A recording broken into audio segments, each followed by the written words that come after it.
Okay, so here's this warning for revision. Okay, and let's use the right stick on this one and press it a few times. If it's not showing the revision, now it's showing it. Now press and hold that button.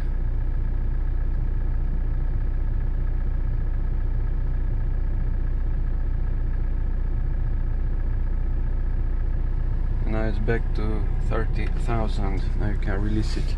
It's back to 30,000 kilometers.